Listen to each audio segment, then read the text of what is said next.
a young Chinese student came to me and said, "My name is Mukherjee." He had taken an Indian name. His name was not Brian. I know who he is. Yeah, his name was. We know him.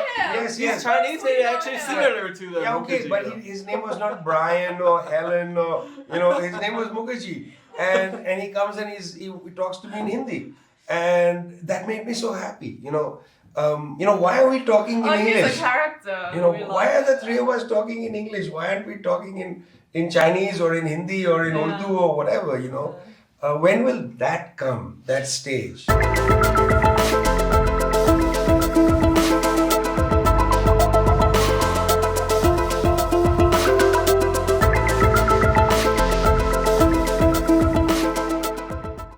I suppose no introduction needed. Vijay, round face. Oh no, Z, right? Round Yeah. face. Z. The company Yeah. got around face. I don't see Yeah, that. nice to be with you. Yeah, nice to be with you. You have to have a little formality. You can't just, Yeah, okay. I can do Oh. Nice to meet you. Yeah. Okay. You can pray in the evangelical style. Yeah. I'm going to start with a gossip. Because this is what we were chatting yesterday. You said you like. Oh, the reason why it's these two talking is because yesterday you said you admire each other. You love him for being such a happy character. I also love him. And and we also love you. No, he's happy. He's a great interviewer because he's so relaxed. Yeah, well, that's it. And then He'll ask me in a really relaxed way, when do you think the world is going to end? No, and then you followed up by saying that you hate losing your temper, and then the only time you lost your temper was at the COP meeting. Yes. So I dug it out. Is that it? Yeah, okay. The United States, 4-5% of the world's population, still uses Is that it? Is that the time you were referring to? Okay, so it went viral, both overseas and here in China too. What was behind that? Well, there were two things that happened. One is that this was during the COVID pandemic. That's 2 years ago, no? Maybe 3 years ago. Okay. So it was in the heart of the pandemic, Yeah. 21 maybe. Yeah. And so I had to go to the Glasgow airport to get the COVID test to fly the next day. And I was in the queue and there was a bunch of men in suits in front of me. And there was, they were talking about things, and there was a really nice guy toward the end of the group. And he turned to me and said, I was in my own sort of jacket. And then he said, "So what were you doing at the COP?" Because I had all the, the million badges. And I said, "Well, I'm a reporter and I came to talk about what I'd seen in Mozambique." And he said, what's going on in Mozambique? So I said, well, in Cabo Delgado, in the northern province, there's offshore, there's a big oil find.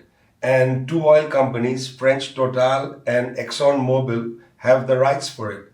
But the people in Cabo Delgado are really poor. And so they started an insurgency. And the French sent the Rwandan troops to intervene and whatnot. So I was telling him this story, with feeling, because I'd been there. Yeah. And So that was before the clip. this was just before the clip. Okay. And I was just saying, look, and then he says to me,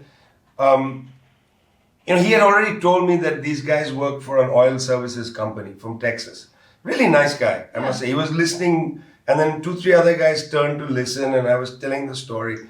And then one of the guys said to me, what's interesting? He said, it's really important what you're doing.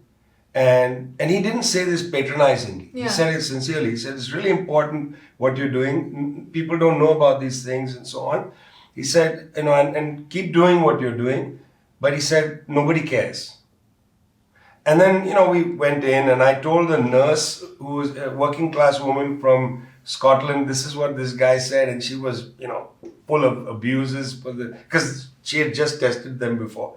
Anyway, I went back to the hall, and just before me was the scientist from the, the Intergovernmental Panel on Climate Change, the IPCC.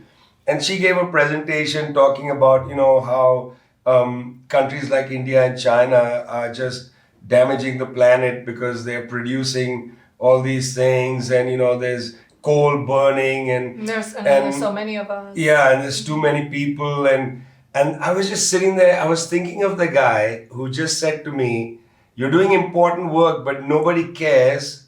And then this person saying to me that look, it's China and India that are responsible. And there was like a fire. Yeah. And then the moderator turned to me and said, so what do you think? And I just lost it. I mean, normally I never lose it because I think anger is the wrong way to Yeah. deal with the world. You know, the world is beautiful and people are so interesting and they have such, you know, compelling stories. And why would you? Yeah. But this just drove me off the cliff. And well, But that went viral. Yeah, that went viral. Millions of views. Yeah. but it's bad that anger gets a lot of views and love gets zero. Yeah. Like you want to talk about humanity and nobody wants to watch that. But he doesn't seem that angry. To think. Well, for me, that was anger. That was anger for you. Yeah, for me. I think we're too used to the U.S. election campaign videos that this is not anger to us. I mean, this is very poised.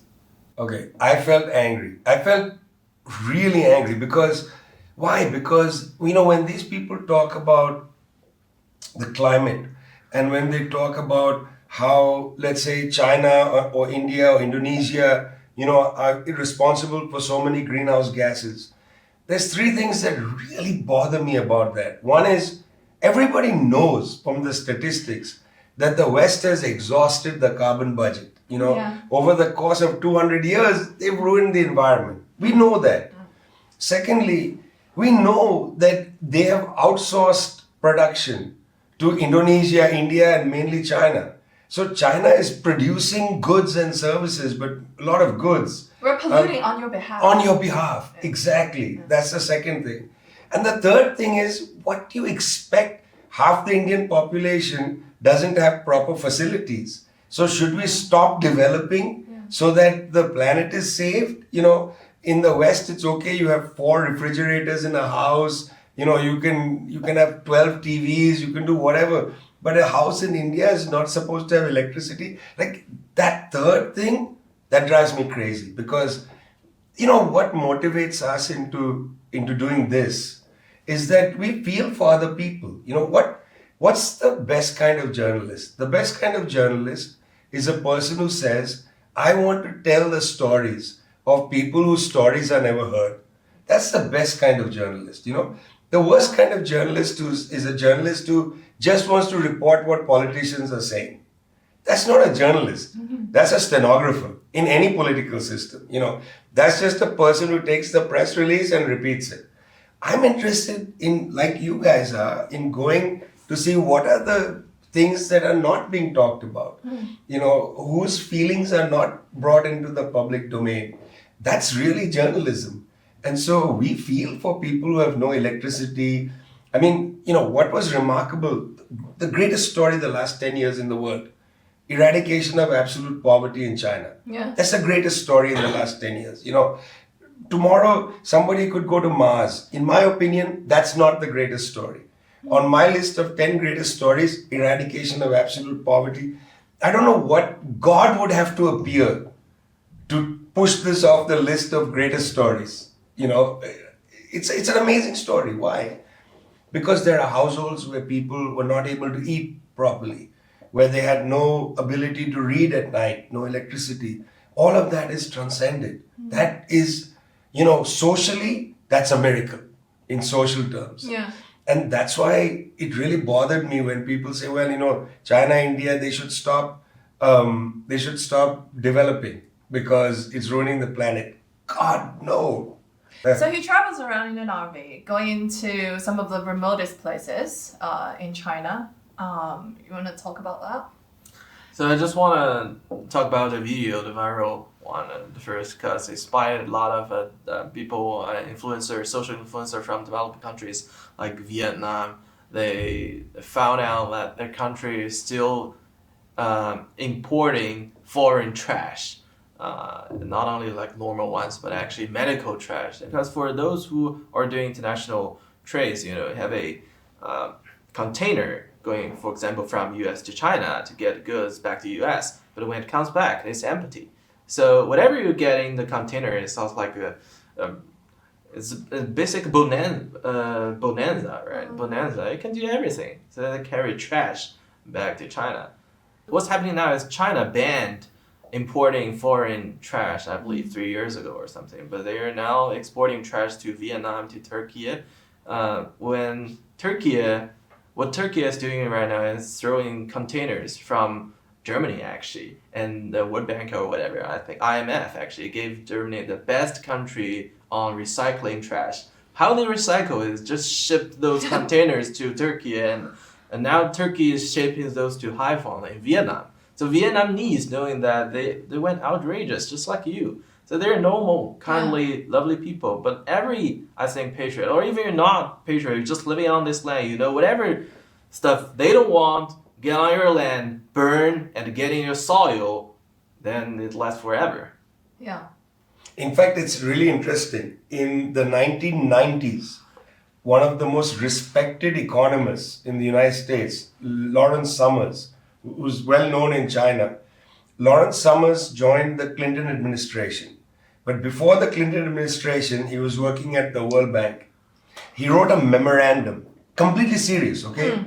This sounds like a modest proposal by Jonathan Swift, which was written in the 17th century, where Swift said that the Irish produce a lot of children and there's hunger, so why not eat the children? His text is called A Modest Proposal. It was a really powerful expose of British imperialism in Ireland. Well, Lawrence Summers wrote a serious text, a memorandum for the World Bank. It's not like Jonathan Swift, a serious text. What he argued was Africa is money deficient. Okay, follow the logic. Africa is money deficient. Okay, the United States is trash. Sufficient. More than sufficient, has excess trash. So the US should send its trash to Africa and Africa can earn money for that. Okay, this was a serious World Bank memorandum. That's like trash is America's comparative advantage, no? Exactly. Now, when I first read it, I thought it was a spoof. I thought somebody had spoofed Jonathan Swift.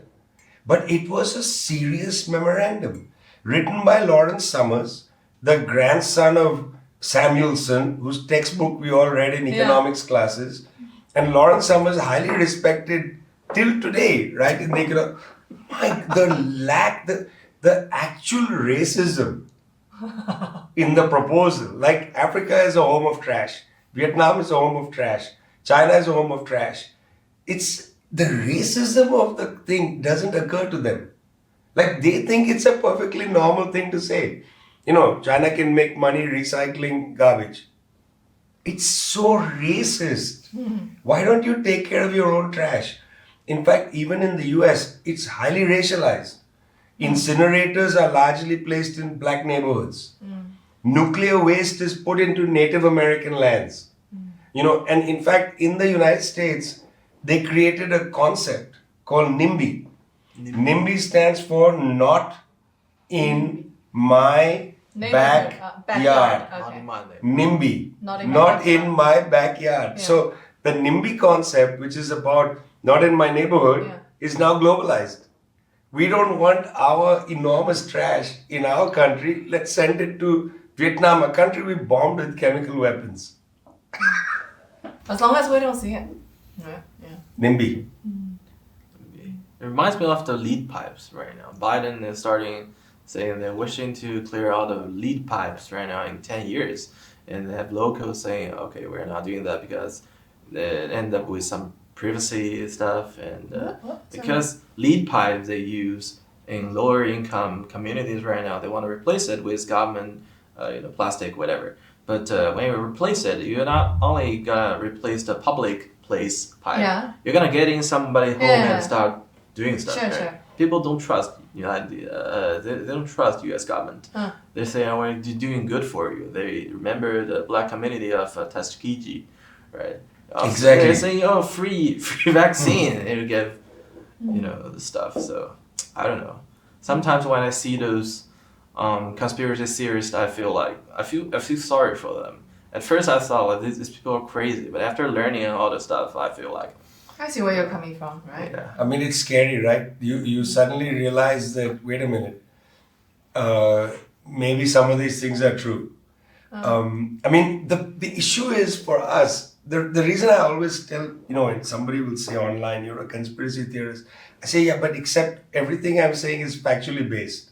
Hey, do you know that we received, which I think is the highest compliment to our account on YouTube. So our account has been recently shadow banned. You can see it from the stats, you know that. And but there's a comment that says that this is clearly a China propaganda. I mean, I would love to be a China propaganda if we're supported by the government, where I would announce it 100%, I would own it. But we're not. So it's okay if you call us propaganda. And then the guy goes on to say that, but everything it says is the truth. So This is interesting. And that's the best compliment ever, man. Yeah. Yeah. How do you deal with that? Yeah, I find this perplexing, because one of the interesting things about the US government as a government is that it's remarkably transparent after the fact. So unlike many governments, and this is really something quite unique about the US, unlike many governments, after 30, 40 years, they release their documents into the public domain. Yes. So, CIA files and so on are released. But there's a lag of a generation, which I understand. Why should a government put its immediate state secrets online? But it is actually pretty impressive that the US government just puts its things up online. I spend a lot of time, my free time, reading CIA documents from the past. I find them amusing, Firstly, in the old days, the CIA agents wrote really well. So, they would be in Iran, they would meet different people, they would meet religious figures, and they'd write these reports. They were extremely well-read people in the old days. Now, the quality of the CIA has declined dramatically.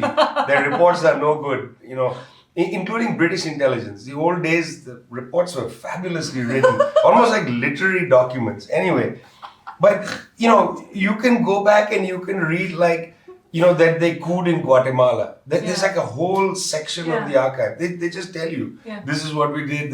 It's amazing. And so the thing about conspiracies is that if I was alive in 1954 and I said at the time that this is a coup d'etat organized by the US government, everybody would have said, he's a conspiracy theorist. He's crazy. Don't listen to him. But then 30 years later, I write a book saying this was a coup organized by the US government, and they say this book should, be taken seriously because it's based on the CIA documentation. So that's one of the problems. It's a kind of schizophrenia. We know the history of the US government and its operations around the world. We know that. We know until the last CIA document was released, what they did before that. But the US government is very clever. They release these documents and say, look how democratic we are. We release documents. But then the last document is the last time we did something bad. After that, we've reformed. So you can never say that there was a coup in Honduras or there was a coup in Bolivia. They just deny it. Say, oh, there wasn't a coup in Bolivia. It didn't happen in 2019.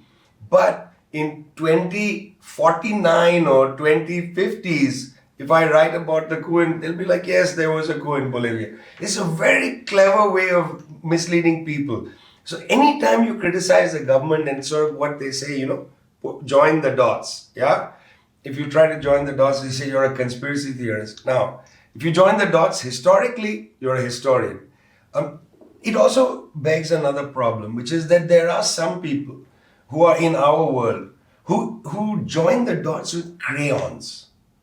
They exaggerate the dots, and then they make those of us who are joining the dots carefully appear crazy. Look like, Yeah, because we get associated with them. So I always tell our friends who are joining the dots with crayons, take it easy. You don't need to exaggerate things. It's bad enough. The US government arming Israel and letting Israel conduct a genocide is bad enough. You don't need to then say, oh, this, that, and the other, reality is clear enough. You've been to, yesterday you said you've been to 4 Middle Eastern countries this year. Where did you go? Well, I went to the Gulf states, Okay.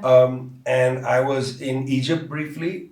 Okay. This has been a hard year to be a journalist and want to go to Gaza is a difficult situation. it's hard to get permission to go into Gaza. I went to Gaza in 2014, and I was surprised by two things then. One is even that destruction in just a few weeks of Israeli bombing was intense. But the other was that Gaza was not what I imagined. It's actually a beautiful place. It's on the Mediterranean. Yeah. And, you know, the Palestinians have built universities, you know, for God's sake, malls. When was you the know, last time you were there? 2014. 2014. Malls, and, you know, was a highly developed place. You know, middle class neighborhoods. You know, the Palestinians have a high rate of education.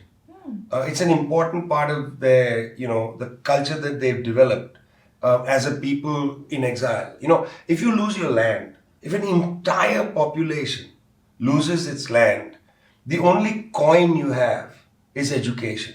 You know, imagine if a whole population is exiled, yeah, and you don't have access to land as a grounding for your wealth, and you know you don't have family wealth because you lost your house and you lost this that.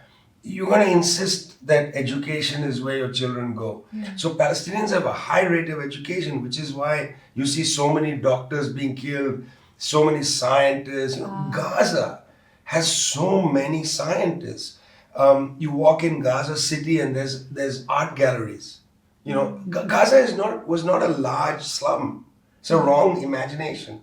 It was middle class neighborhoods, and what the Israelis have been bombing are multi-story buildings where entire families are perishing. You know, these are all constructed by the Palestinians. You know, they have engineering skills and this, that, and the other.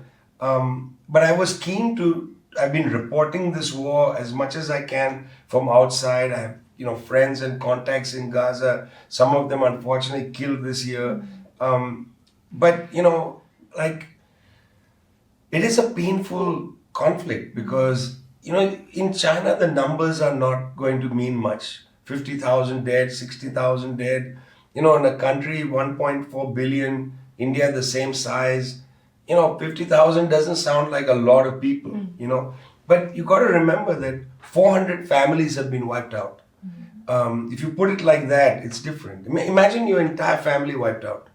You know, your cousins, your uncles, your whole line from your great-grandparents down is gone. Well, I'm a social influencer, so what I'm finding out is people are getting tired with numbers, even with graphics, and due to social platform restrictions, they're not allowed to put those, you know, pictures, whatever. Either get demonetized or you just get banned. So a lot of influencers on YouTube, I know, my good friends, their accounts got deleted. I've never seen these Deleted for I don't know, maybe called anti-Semitism. So it's Google and whatever. So it's really a dilemma. So I know it's I see there's a urgent need to tell my audience what's actually going on, but there's too many difficulties for social influencer to put this. It's sad. Okay, it's not easy to sell goods, which is the mainly where I get revenue, right? Correct. And people say, "Oh, we've been tired working all day. We don't want to hear that much about I don't know, whatever small place and at the other side of the earth. I want to hear something about my life. I want to listen to whatever next to me, nearby, not something far away." So it's all difficulties, challenging influencers, I believe I've encountered and they should have encountered throughout the world. Yeah. But you would say that in China, generally, like honestly, the public opinion is on the side of the Palestinians, would you say? Yeah, of course. I think a lot of Indian people, of course, support Palestine, but for some reason, the Modi government is supporting Israel at the same time. So No, I mean in China. Like the in public China. opinion, Yeah. Because I was speaking to some friends outside of China. I mean, they just assume that okay, there is no public opinion in China because the Chinese government has chosen to sympathize with the Palestinians. So you just assume but I'm asking like generally, honestly, we've done a survey. I think you helped us promote, and it was like literally like 100%, 99.9% supporting Palestinians. And so we ran it. Obviously, it's a biased sample because it's within our. No, but that's still a sample. Yeah. I mean, let's think about a parallel. Yeah. Let's say the Chinese Communist Party, founded in the 1920s, goes through its ups and downs. The communists and the Red Army decide to go on the long march. The war breaks out with the Japanese, 1937. And then the revolution takes place in 49. It's like a 25-year journey. Long journey. In the middle of that, a bunch of Americans come to China. Edgar Snow spends a long time with Mao Zedong, plus his wife is there. Writes a remarkable book, Red Star Over China.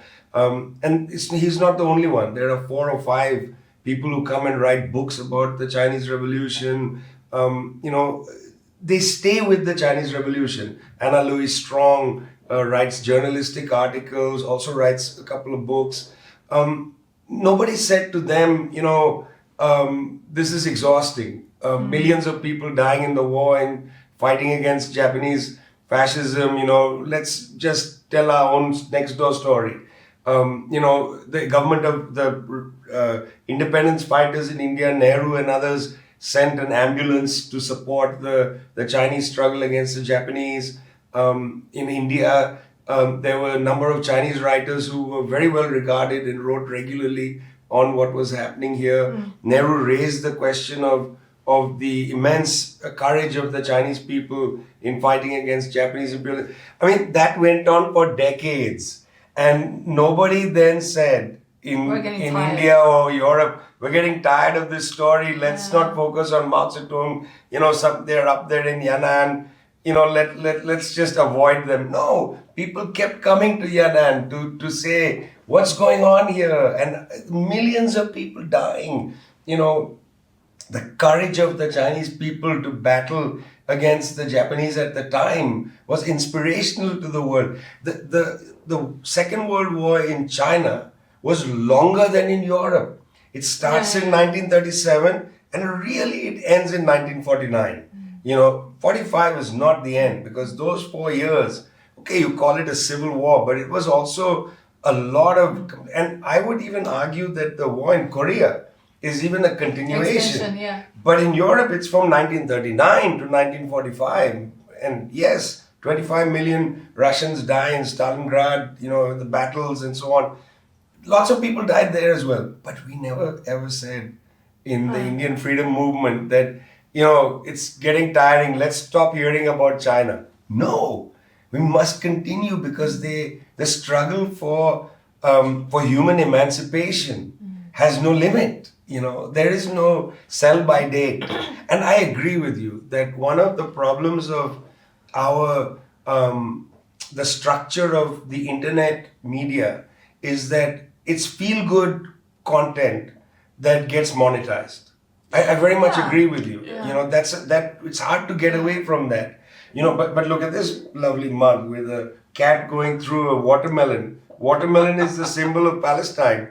So, maybe this, We actually had this mug long before the recent war broke out. So somebody foresaw everything, I suppose. Well, I suppose so, and I would monetize this and say it's a pro-Palestinian kitties for Palestine. No, you can get arrested in Britain, I believe. If you hold a piece of watermelon and you get a treat. Because these are the colors of the Palestinian flag. Yeah. But what was really interesting is the way this worked out is that there were many countries where the Palestinian flag was banned.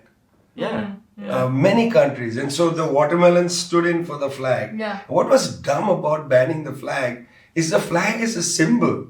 You can't ban what's behind the symbol. You can ban a symbol, but you can't ban what's behind the symbol. That's impossible. You'd have to incarcerate millions of people If you want to stop people from saying, well, I stand with the Palestinians. But fatigue, war fatigue, it's a real thing. I mean, I've covered a lot of conflicts, Iraq and so on, and editors will tell you, nobody wants to read these stories anymore. There's fatigue. And at that point, one has to be creative in telling stories as well.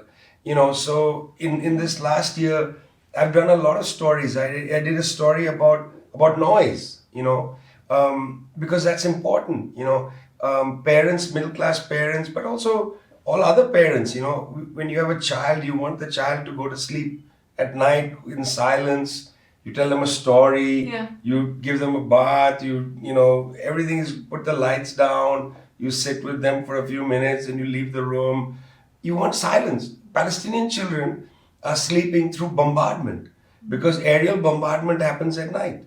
And a whole generation has had a year of trying to sleep through bombardment. They're terrorized and traumatized. That's a story. It's a story that actually, it touches a parent anywhere in the world. It's not about dying. It's about the noise. So there are ways that journalists have to also be creative to be able to continue to interest people. So one of the things I had to learn was what's the sound of a bomb going off, as opposed to say a car driving by. A car, so many decibels. Yeah, and sometimes you say, my God, that we live on a road, it's so noisy, we'll put a white noise machine for our kids. Well, a sound of a bomb is 1,000,000 times more than a car in terms of decibel levels. And I'm talking about a bomb dropping 1 or 2 kilometers away, because it's the sound waves that travel. That's what a journalist has to do, is we have to keep trying to find ways to tell the stories that are meaningful to us.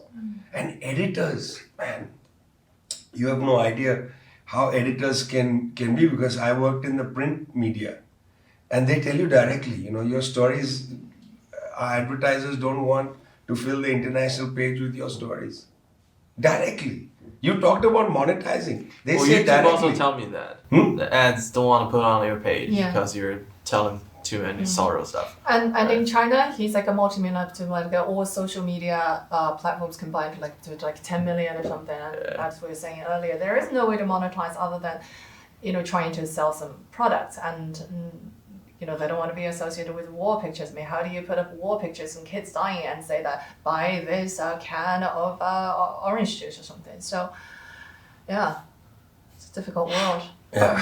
I feel like telling story, IDF been doing a very good example on that. I mean, Xinhua, his death. So at the first time, there were propaganda in saying he's a terrorist, right, in Security Council. But after learning that from his death, that he was living with only 2 or 3 soldiers without eating for 3 days. So I guess it's very interesting because some platforms are advocating for IDF propaganda, but they're not realizing that propaganda from IDF actually helping people to know more about Hamas and Xinhua. So I don't get, the world is, you see, very chaotic. That's why the good people are trying to do good thing, but shadow banned, they're not allowed to do so. The bad people, if someone caught them doing the bad thing, but in a good way. There is a Chinese saying called 无心插柳柳成荫. Literally means you want to plant and it's not growing.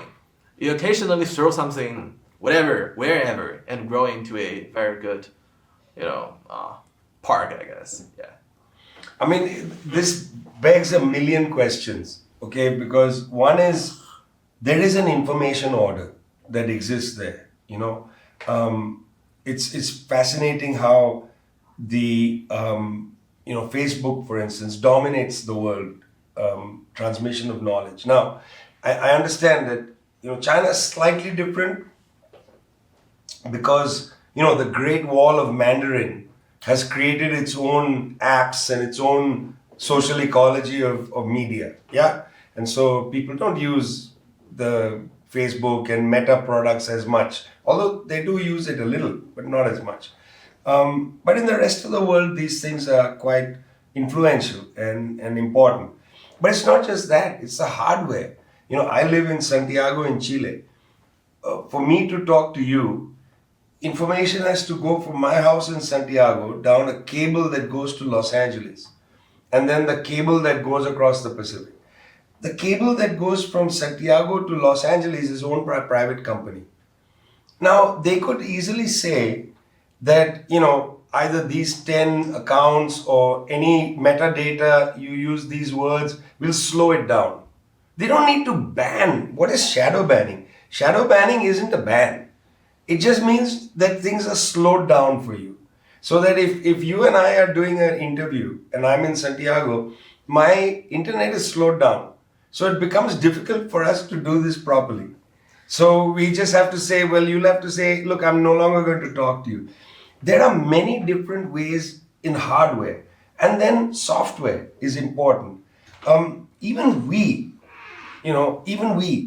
people I know, they feel like, well, okay, I like reading you, but in the morning when I wake up, I go to BBC to check the news. I don't go to you to check the news. I go to BBC to check the news. Or I go to CNN or, something or the other. This is fascinating. The colonial grip on our brains,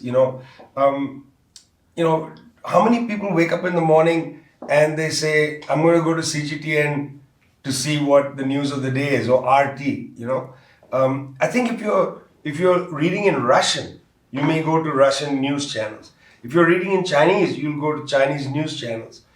But, those who read in other languages, or whose default language is one of the European languages, end up going to these so-called mainstream, and even if they don't, and here comes the worst part, a reporter in China will, to find out what's going on in, say, Romania, because there's an election, They'll go to Western media to find we'll out. go to Reuters.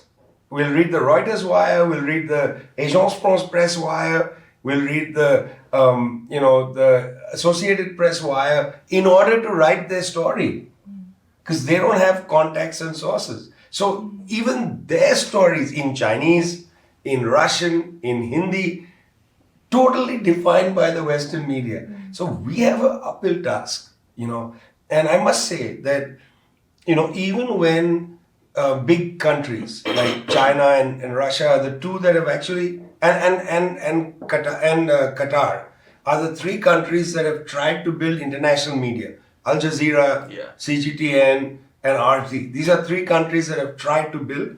Even they haven't really been able to build very good footprints around the world. So Al Jazeera is largely Arab reporting. The rest of their reporting, they have one guy in Africa, somebody, it's nothing. Chinese media is similar. There's just not enough of a footprint. Chinese media reports the US better than it reports South America. Xi Jinping was in Peru to open a port. I don't know how much news coverage there was of that. $3.6 billion port, 18 berth, very important development.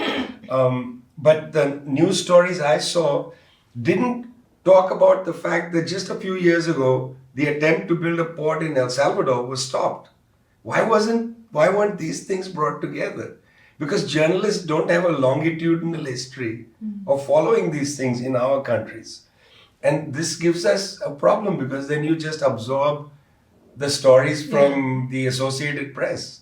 So when are we going to get confident not to be like second order reporters, but to make, to be the references? Is that part of the reason why, a lot been talked about at the conference yesterday, that the mood in the global south is shifting, like people are sort of united in what they are against, but effectively what is the new world order, what are the new narratives going to look like? It's very difficult to build solidarity around that. Is that part of the reason why?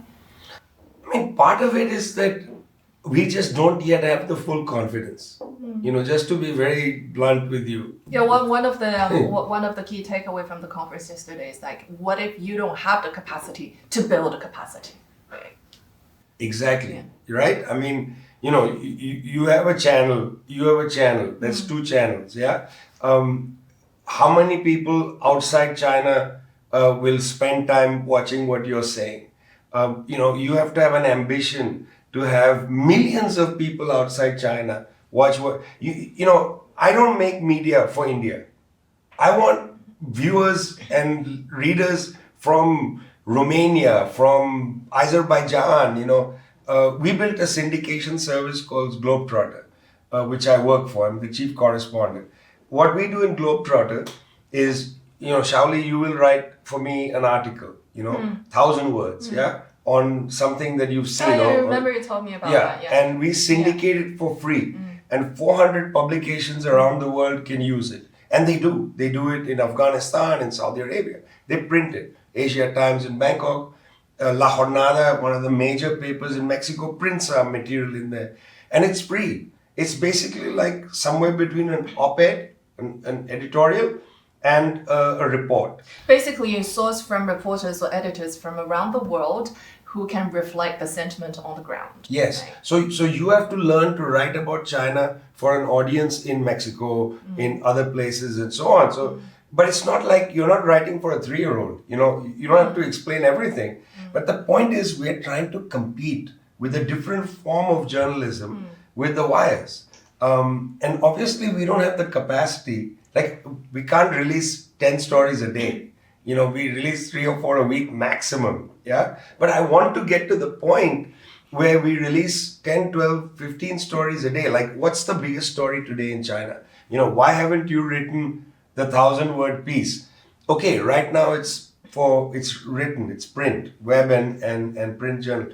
But eventually, why can't we think about doing some sort of video content where you report? And now you say, well, what about languages? There's a lot of AI tools that we can use, to try to dub. Could you source more from our website and our video channels? Well, we don't do video yet. Oh, okay. But we have articles on our website. Let's take it. Yeah. Let's do it. I mean, we started a journal a few years ago where we made a partnership with Wenhua Zhongheng, with editor Yan Ping, and said, okay, you have a journal in China. Well, I think that Chinese intellectuals of a certain sort are not listened to outside China. In other words, Western, think tanks and so on have relationships with Chinese intellectuals. It's not like no Chinese intellectual is read outside. But these are typically Western-oriented intellectuals that will be published by the Brookings Institute and by the Council for Foreign Relations in the US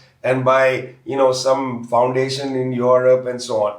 These are Western-oriented intellectuals, and China is filled with Western-oriented intellectuals. But, it's just a factual. Don't we know that? Yeah, it's a factual statement. Yeah, no judgment. And so many in the Chinese government too, the bureaucracy. Well, you know better than I on that. No comment. Agree with me. No comment. Certainly in the academy, it's there because I read them. In these mainstream books and so on.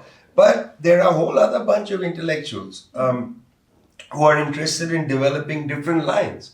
They don't have to be anti-US or anti-anybody. Yeah. There are people who are interested in what's going on in Africa. What's China's role in Africa? What does it mean to build an ecological China and so on? So with Wenhua, we said, look, you have a nice magazine, but we want to make an English, Spanish, Portuguese edition, an international edition, because we would like Chinese intellectuals' views to be out there. So we made it. We're on the 2nd year of this project. I feel the same about journalism. Like, where are the commentators, the people who we train, together to be serious reflectors? Okay, there's a, some speech given by a political leader or important meeting that could be reported. But more interesting to me is that there's a village in China where there's a football league. That's an interesting story, that's an interesting story. Why is that interesting? It's captivating. It tells you about rural revitalization, abolition of poverty. It tells you about how women dominate in the rural areas. You can beg the question, if there's so many women leaders at the rural areas, why aren't they in Beijing? And so on. It's great stories.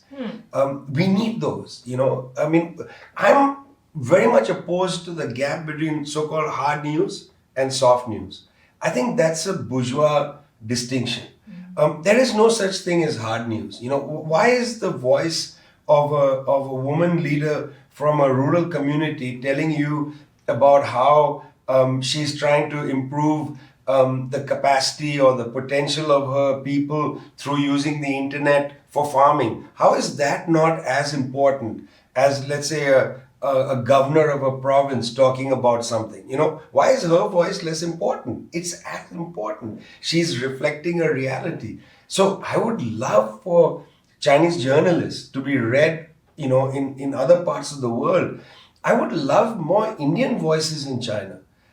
It's stunning how poor our mutual reporting is. In India, the coverage on China is appalling. It's all what is happening in small circle of the government. If that, people don't follow what's happening with much care.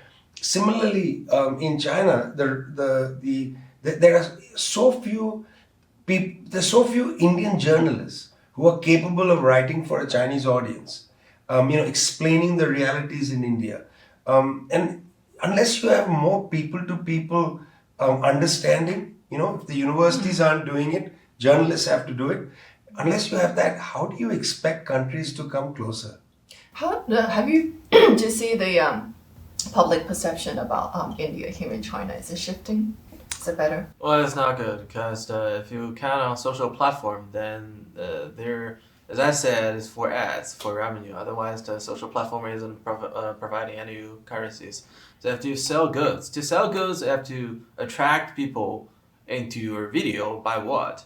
By surprise, by anger, by moods, basically, not by fact. Sensation. So I will give a very good example. The BBC got a fake news saying the boss CEO of Uniqlo, a clothing brand, he said, we're not using cotton from Xinjiang, which is totally fake news.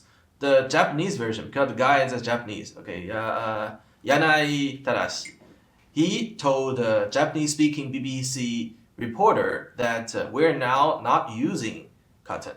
Not using could be a lot of reasons.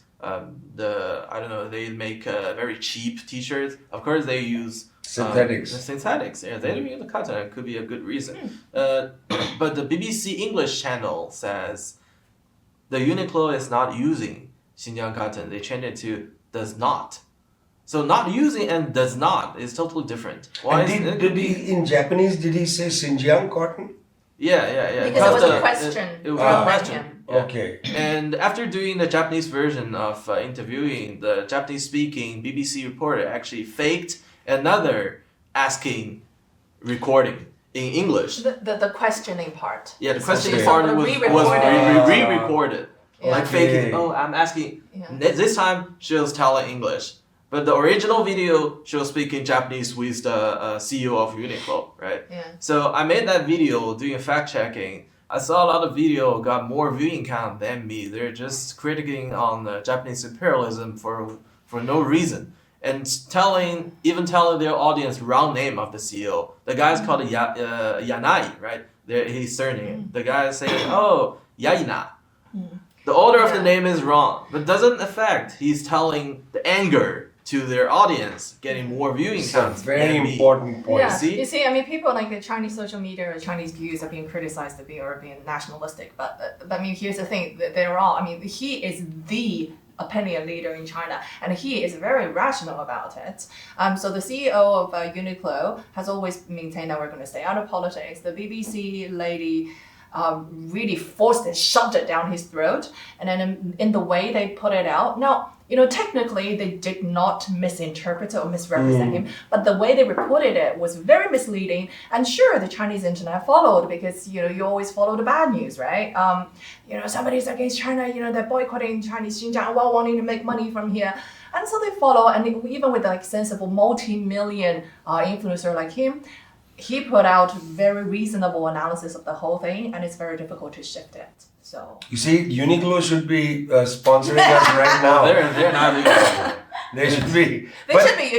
you should be. Yeah, but your point is a really good point because it's interesting. You asked the question about India and he gave the example about Japan. Yeah. Because the point is what? The point is that our audiences also follow the kind of political atmosphere. And it is much easier to inflame people into Yeah. jingoism Yeah. than it is to inflame people to understanding.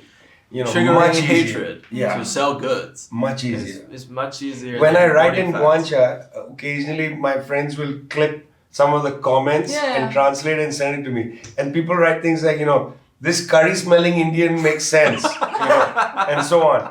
And it is funny because in India you would get the similar reaction. There'd be some, these mutual antipathies and sort of casual racisms, that we have. These have to be overcome, but who leads in the process of overcoming it? A lot of this is to the political leaders. I mean, look, I've for years said the gaps between India and China are absurd. Honestly, they are absurd. And now, in fact, India is moving away from the United States because India has basically withdrawn from the Quad, which was Japan, Australia, US, and India. And then the US, to compensate for that, made the Squad, which was Australia, Japan, Philippines, and US. India has been saying to the US, we are not cutting oil imports. India is drifting away from direct US contact. In fact, India never supported the Israelis in this war. They just said we are for the two-state solution, which was interesting because I expected Modi to come and say, we stand with Israel.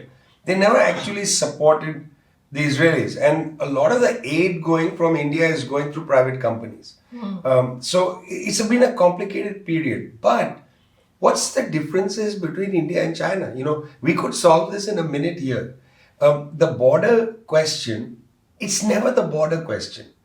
Border issues are not impossible to solve. These are enormous countries. Yeah, you're going to tell me 2-3 kilometers, square kilometers difference is going to make all. We had 3 billion people. 2-3 kilometers difference in a very high altitude places is not what the problem is. Frankly, in 1962, in Aksai Chin, the reason it was important for China to build a road through there was to link Xinjiang province to Tibet. Okay, Tibet eventually in 59, the process starts of integration of Tibet fully into China. 1951, the Tibet comes into China. 59, the road was built to integrate these two provinces. That was the reason. Aksai Chin, nobody lives there. Yeah. It's a high rocky area of very little importance. Okay. Then in the Arunachal area, there is some debate around the Tawang area. All of these are solvable. There are negotiations to be had. You just put a map on the table and say, where did the British draw the line? What is a reasonable line? How do we both walk away from this without somebody feeling they've surrendered? Yeah?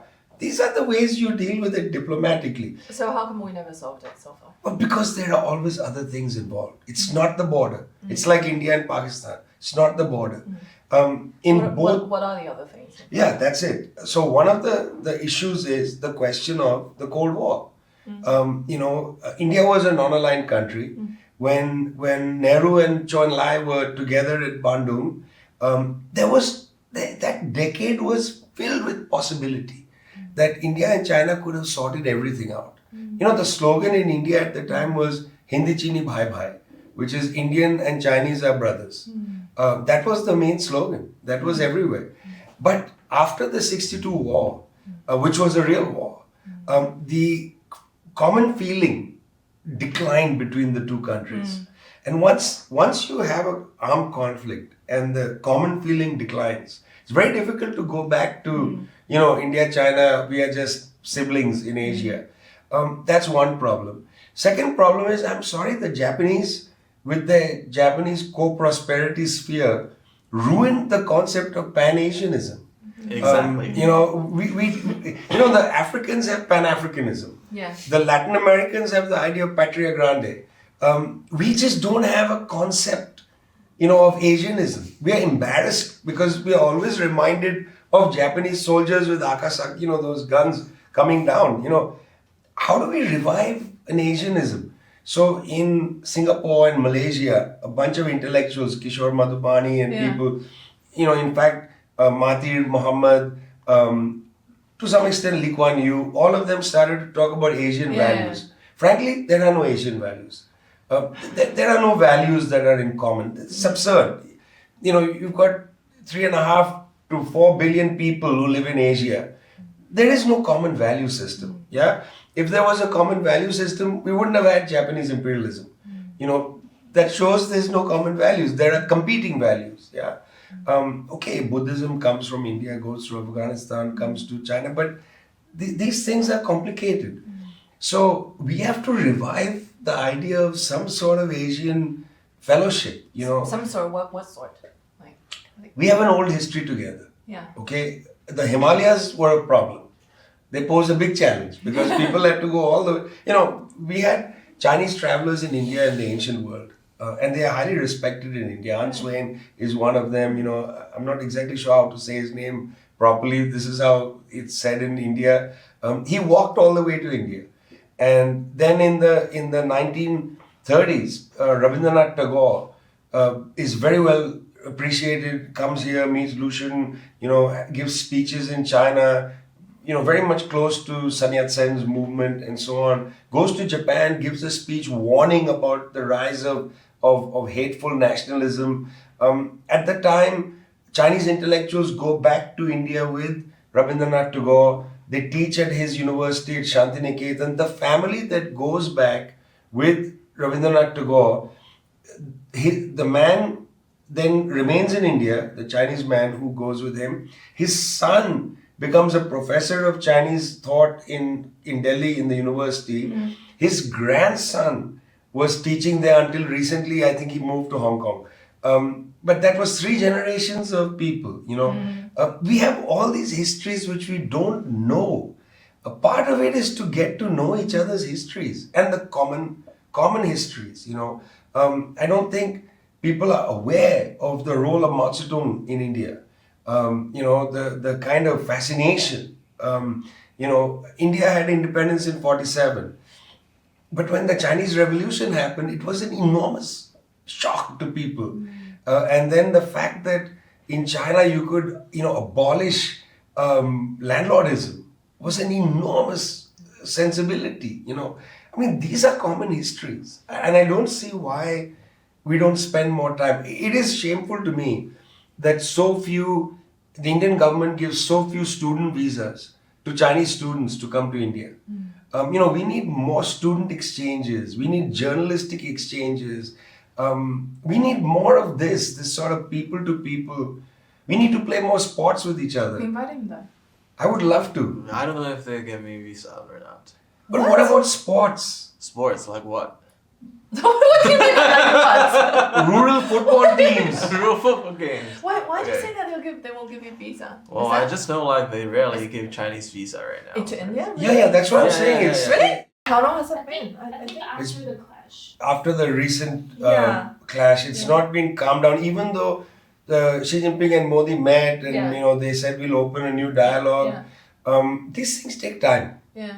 And I'm embarrassed by it because, look, frankly, you go to any university in China and you'll see a whole group of Pakistani students.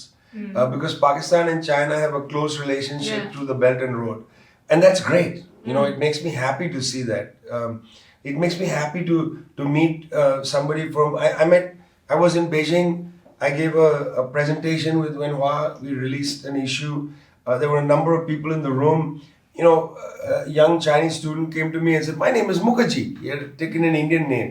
His name was not Brian. I know who he is. Yeah, his name was We not. know him. Yes, He's yes. Chinese, We they're know actually him. similar to the Yeah, okay, Mukherjee, but though. his name was not Brian or Helen or his name was Mukherjee, and he comes and he talks to me in Hindi, and that made me so happy.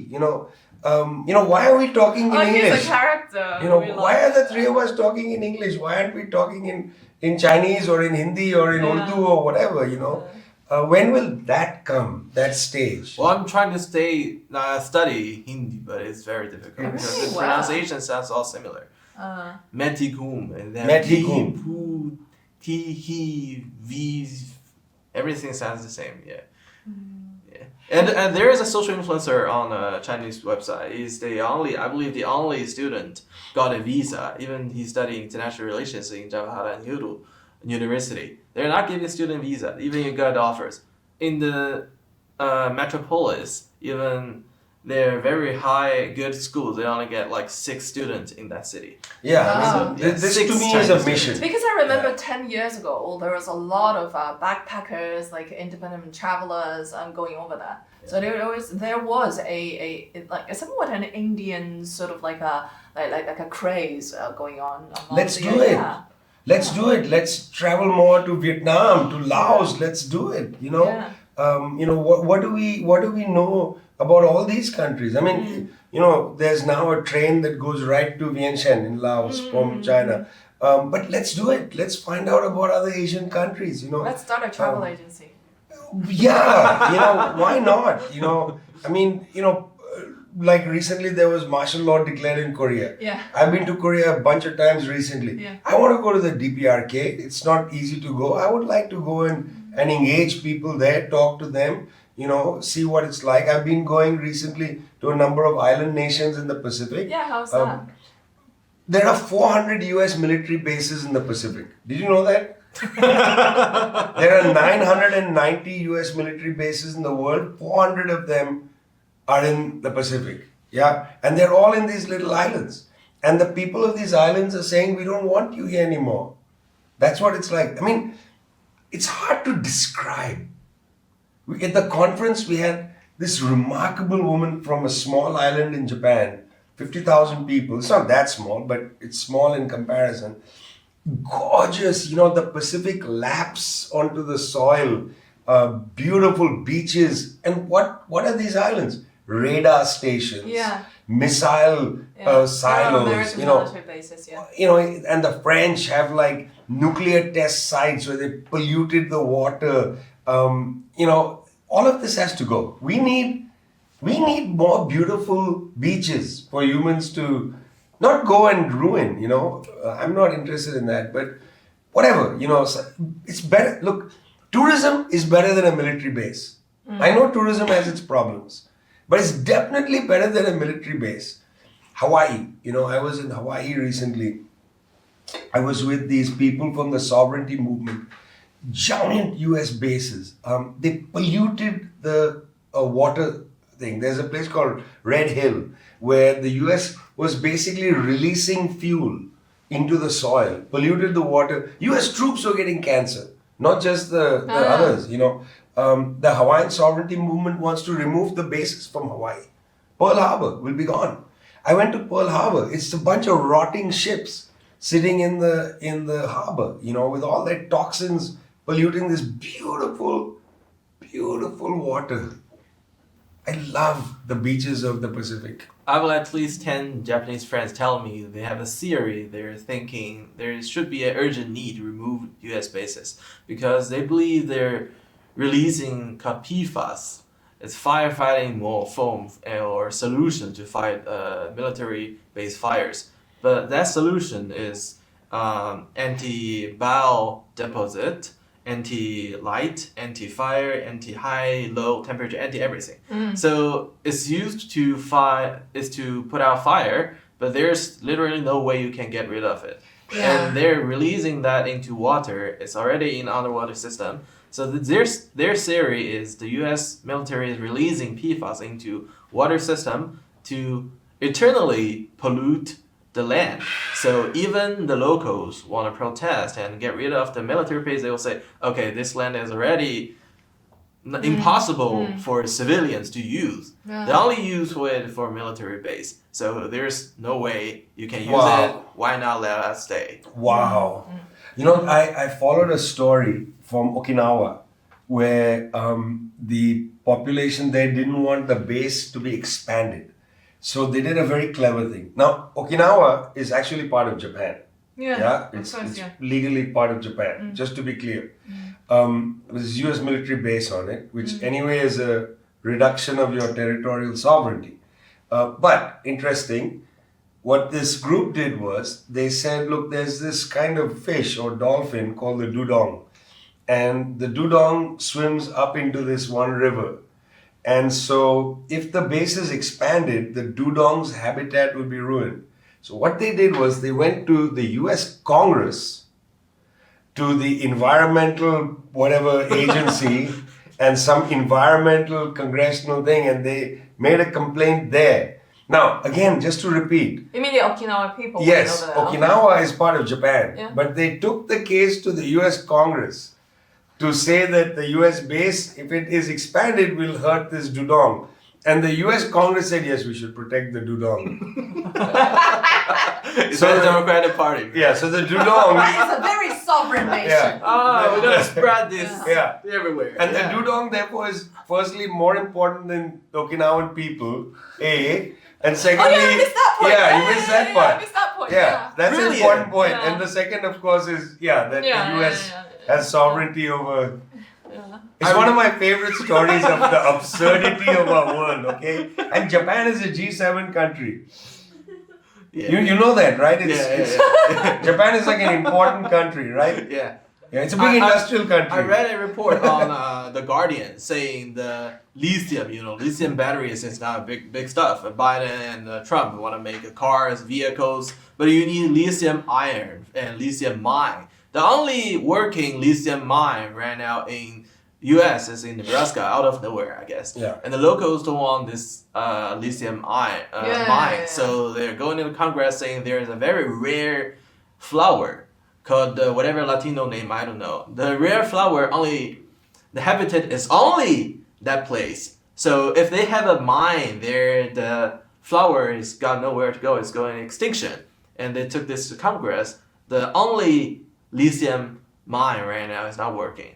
The other one they're trying to excavate is on a habitat of Native Americans. And they say, last time you guys came here is for gold. Now you came again. But this is interesting. This goes back to NIMBY, not in my backyard. Yeah, exactly. Like, let's go and mine the, living daylights out of, Chile or whatever to get lithium, but not in my backyard. So classic. I mean, you'll be surprised. The US has a theory of the island chains. Yeah. First island chain, second. This is a theory developed by John Foster Dulles in the 1950s. It's a very old theory. And they have built it up. I mean, Hawaii is an island, one of the island chains and so on. And everywhere you go, there need not be a full-scale base. But in all these islands, whether it's Guam, American Samoa, there's like tons of military on all of them. And the US and French have done something clever. Like in New Caledonia, they basically gave people military jobs. So then the idea is if you remove the base, there's no work. But in New Caledonia this year, there was a massive protest led by the indigenous Kanak people. And the Kanak basically are saying, French go. It's an incredible process that's taking place because, in the Sahel region of Africa, from Senegal to Chad, they're all saying the French bases have to go. If France dégagez, France go away. But this is spreading now to New Caledonia. It was a huge protest movement of the Kanaks in New Caledonia. It's called the Kanak Independence League. But this is not just in New Caledonia. This feeling was there in Solomon Islands and other places. And I think it's going to spread to Guam, to Americans. The Americans are going to face, pressure. Even in northern Philippines, I have a feeling that soon people in Luzon are going to say, look, I don't want you to build an intermediate missile structure here because then we'll become a target in a war. I was in Australia recently. The US is expanding the runway at Darwin, Tyndall Air Base in the north of Australia. And the plan at Tyndall is for the US to house B-1 and B-52 bombers. These bombers are nuclear capable. And if they actually finish the expansion and they bring in B-1 and B-52s, they will be capable of flying and releasing payloads in China.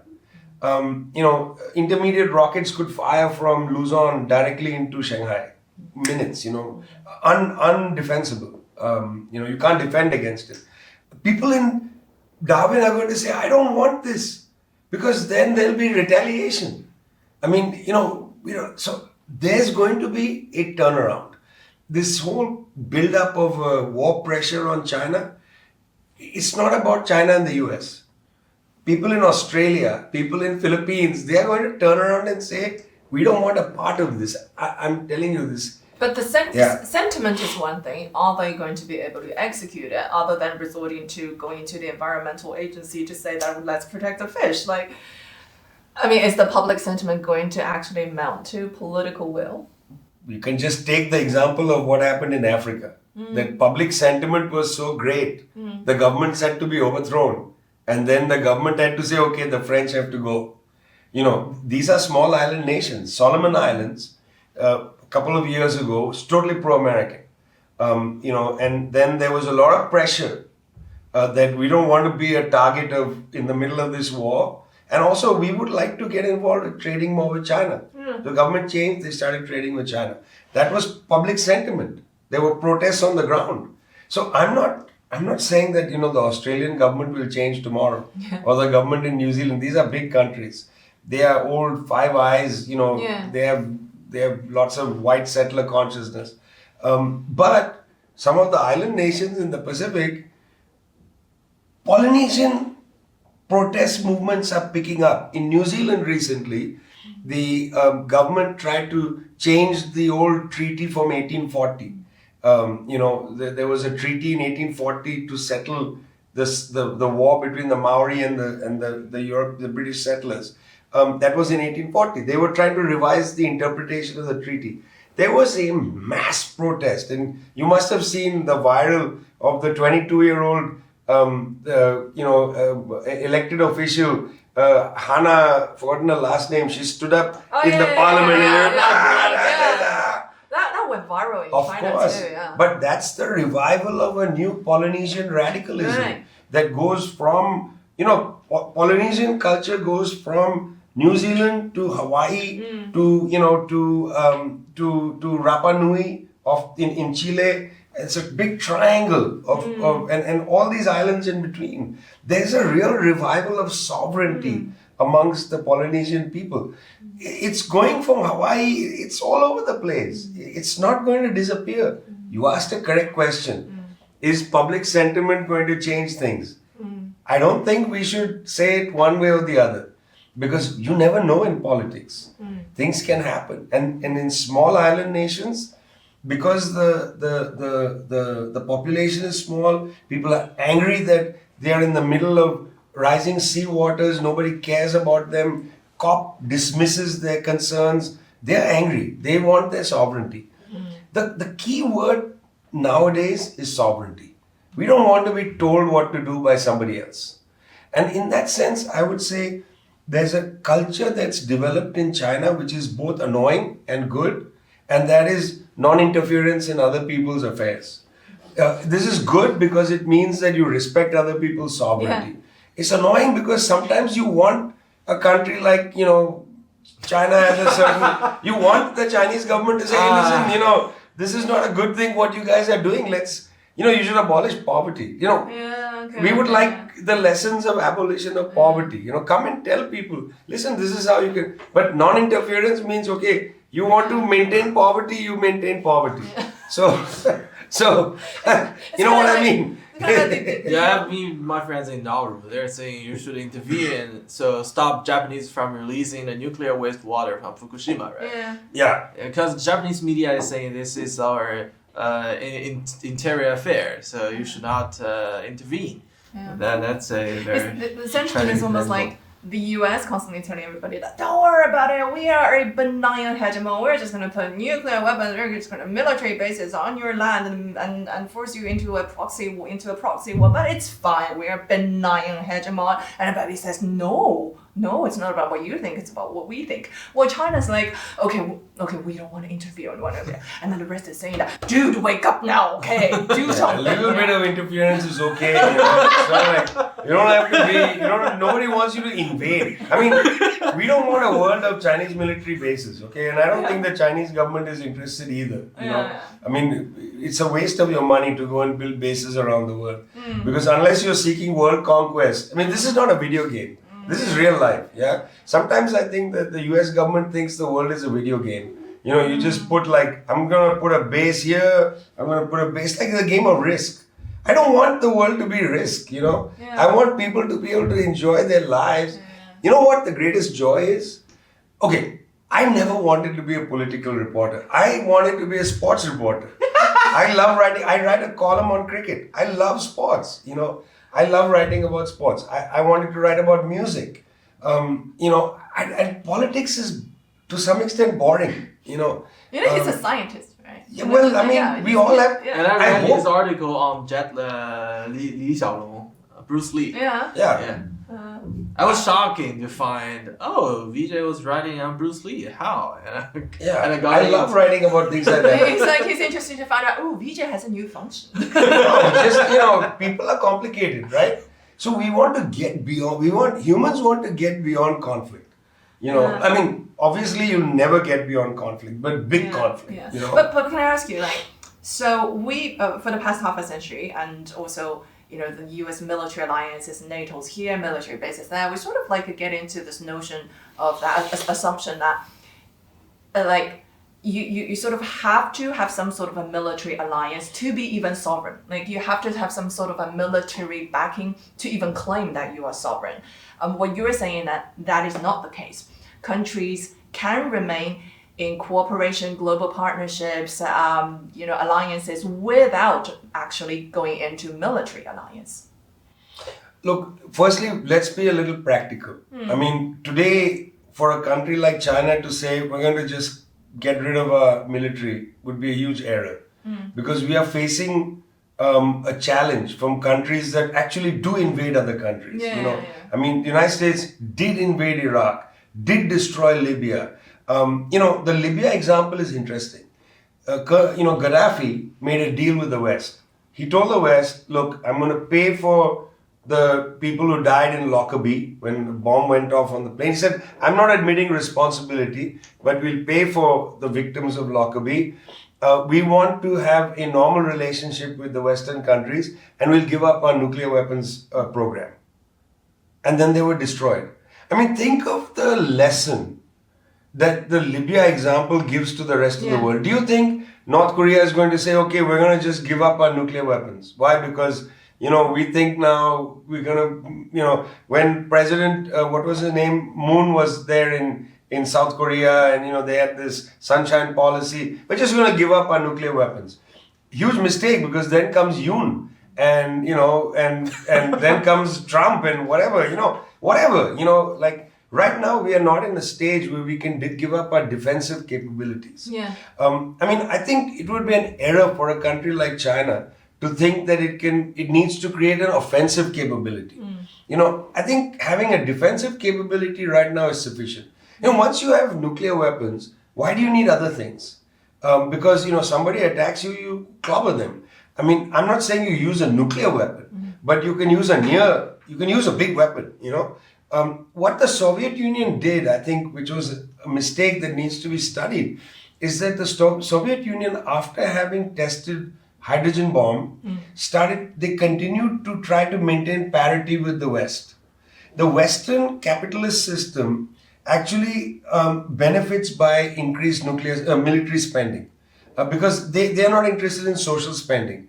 They balance their economy with military spending. When the Soviets tried to have parity, they took money away from infrastructure, investment, from social spending, and they bankrupted the country. It's a big mistake for a country like China to say, well, we need parity with the US. You don't need parity.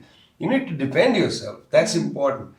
Eventually, in 200-300 years, after we are long gone, I'm hoping that we reach a stage which is a little bit like the Federation, in Star Trek, where, we're beyond money, You know why I like sometimes Star Trek is a really boring show, but sometimes I like watching it because there's no money and there really isn't conflict. You know, they meet some weird aliens who attack Borg. them. Yeah, some weird aliens, but you don't need to meet them. Just stay at home. Why are you flying in the? They only meet the aliens when they go far away, and there's no conflict in the home planets. You know. Yeah, it but is- in a way, isn't that the situation that humanity can only unite when there is a massive, gigantic alien like? I don't know. Those are Is that American right? movies you're watching. I think it's some 300 years from now, people will Yeah. find a way to get beyond these petty conflicts. I mean, in these science fiction shows, there's no money.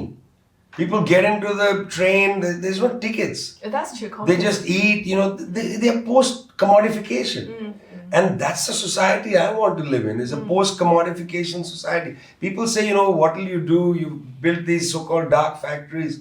There's no workers, how will people earn? Why do we need to earn from our work? Why can't we just work for fun?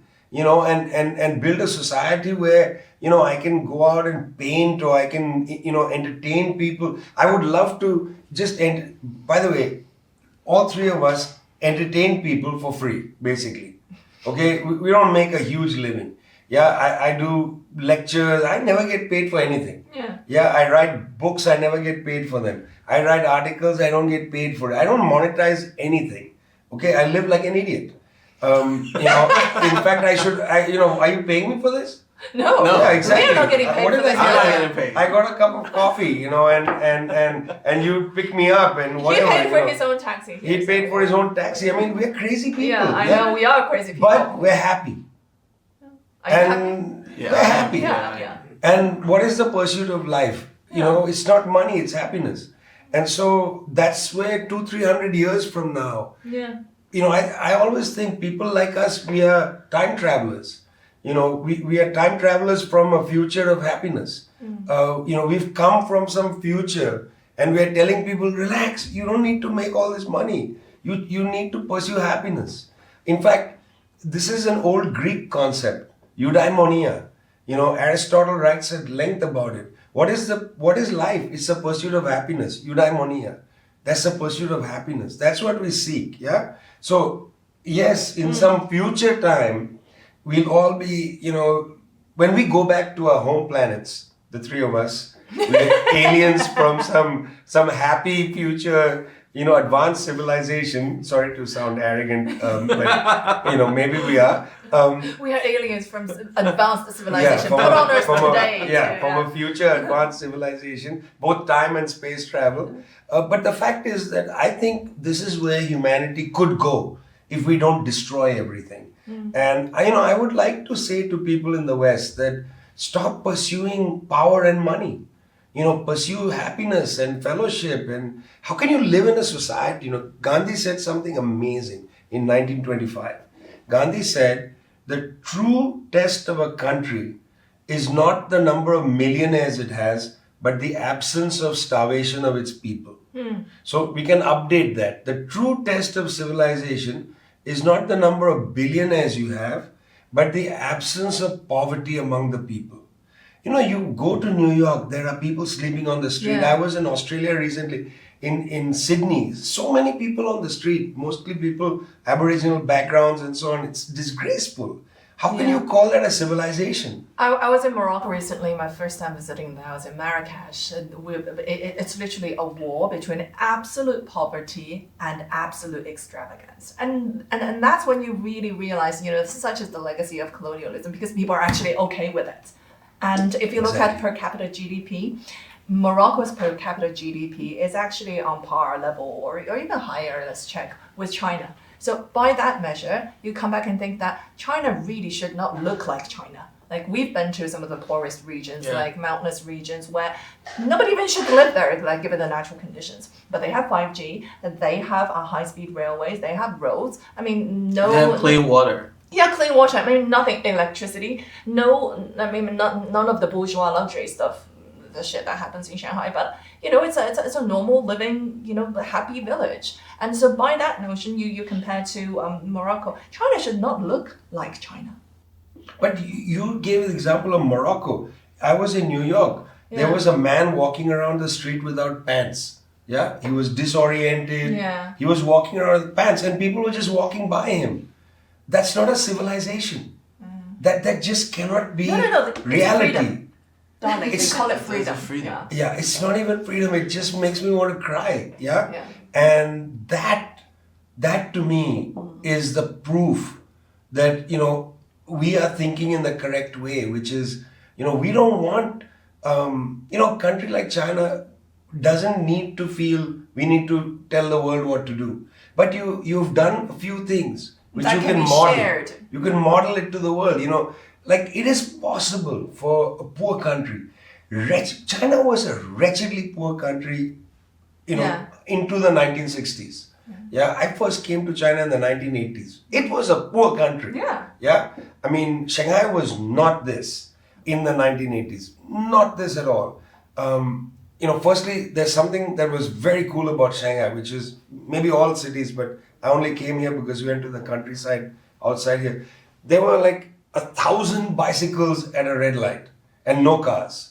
It was No, miraculous. it's vivid you know. memory for maybe for you. Is it? For Yeah, you? yeah. Yeah, it was incredible. Countryside, super poor. Went Yeah. to see these, cooperatives, collectives, whatever, super poor. But people had dignity because the revolution had given them a sense of dignity. They had dignity plus poverty.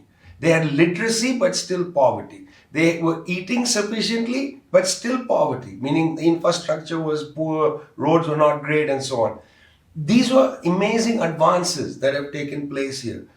Now, you go to other countries, they haven't had a revolution.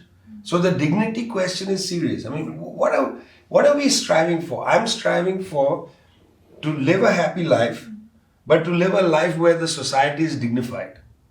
That you don't have somebody roaming around without pants. If they have some, medical issues, they should be tended to. They can't just be allowed to roam around because, they may not know what's going on. They're disoriented, they have schizophrenia, whatever. That's not a dignified society. You want to live in a dignified society.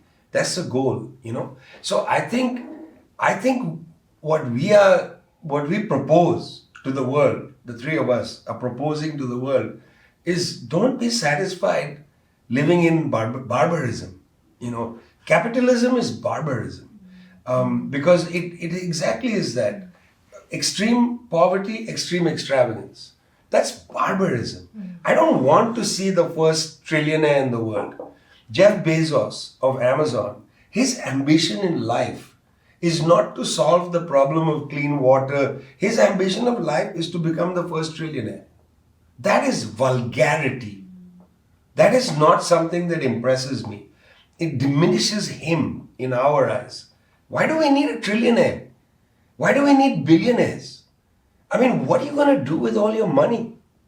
How many houses do you want? I get it, you want to live well, but how well? Enough for 12 generations?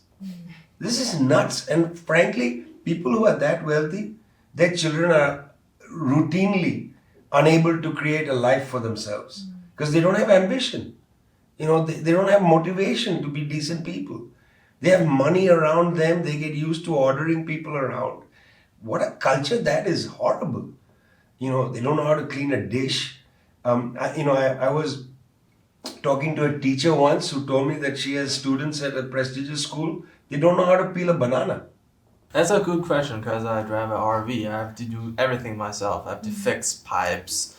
I have to climb to the solar panel, the opening and wire stuff. I have to learn everything. But before that, I don't know how to do wood jobs.